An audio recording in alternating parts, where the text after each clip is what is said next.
बच्चों, पिछली वीडियो में हमने साखियाँ पढ़ी थी। अब हम आगे की साखियाँ पढ़ते हैं। पखा पखी के कारने सब जग रहा भुलान, निरपख होई के हरि भजे सोई संत सुजान। पखा पखी का अर्थ होता है पक्ष विपक्ष में पढ़ना, मतलब किसी का पक्ष लेना और किसी का पक्ष ना लेना। कारने का अर्थ होता है कारण, जग का अर्थ है संसार, भुलान का अर्थ होता है भुला रहा है। संसार के जो लोग हैं वो पक्ष विपक्ष में पड़े हुए हैं।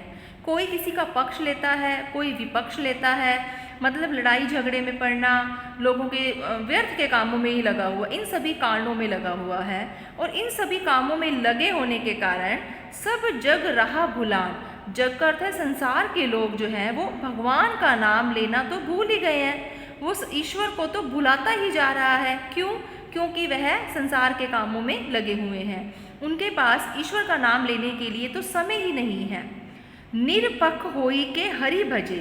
निरपख का अर्थ होता है जो किसी का कोई पक्ष नहीं लेता, ना तो वो किसी का पक्ष लेता है, ना ही वो किसी का विपक्ष लेता है। हरि का अर्थ होता है भगवान और भजे का अर्थ होता है भजना, भजन करना।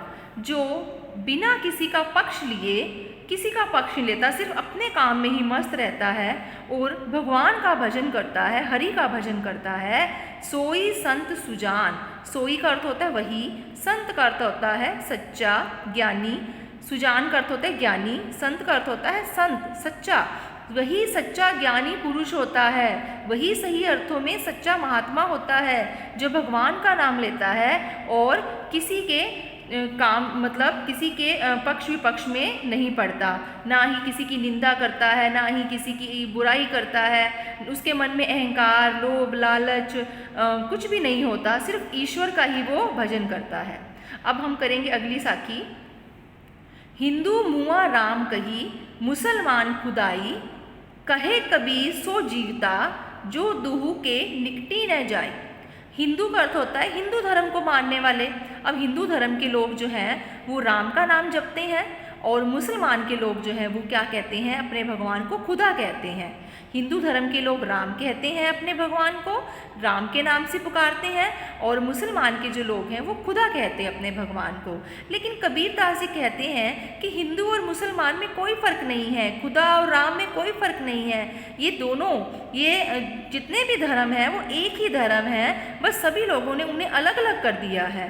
तो कबीर दास जी क्या कहते हैं कि हिंदू धर्म के लोग राम कहते कहते, कही का अर्थ होता है कहते कहते, मुआ का अर्थ होता है मर गए, वे सारी उम्र अपने राम राम जपते जपते मर गए। मुसलमान खुदा कहते कहते मर गए, मतलब मुसलमान के लोग अपने भगवान को खुदा कहते कहते मर गए। कहे कबीर सो जीवता। जीवता का अर्थ होता है जीवित रहना, इस संसार में जीवित है, जिंदा होने के समान है। वो कौन है? जो दुहू के निकटी न जाए।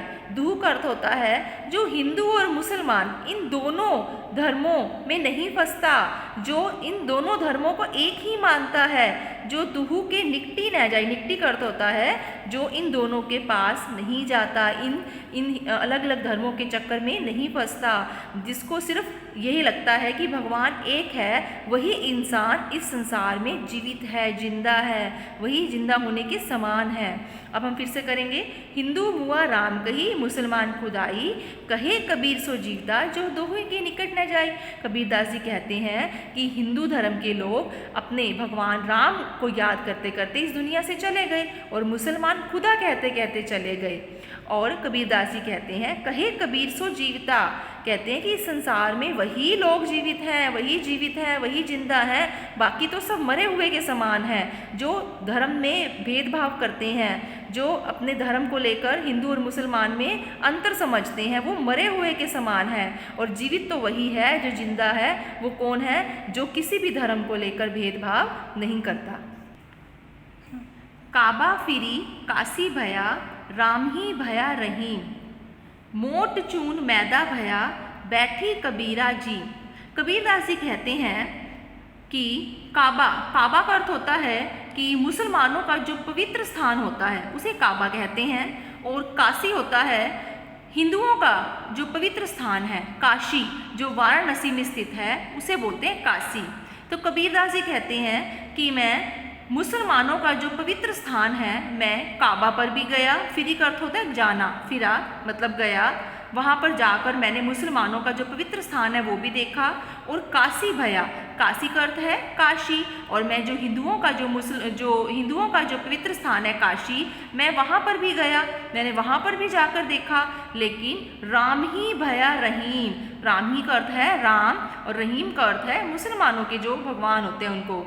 मुझे तो राम ही रहीम लगा और रहीम ही राम लगा, मुझे तो कोई अंतर नहीं दिखा, मुझे तो कोई इनमें फर्क नहीं लगा, मुझे तो दोनों भगवान ही एक लगे। मोट चून मैदा भया बैठी कबीरा जी, कबीरदास जी कहते हैं मोट चून, मोट का अर्थ होता है मोटा, चून का अर्थ होता है आटा। मोटा आटा जो हम चपाती बनाते हैं, जो हम रोटी बनाते हैं, उसी से ही मतलब मैदा निकलता है। भया का अर्थ होता है निकलना, उसी मोटे आटे से ही मैदा बनता है।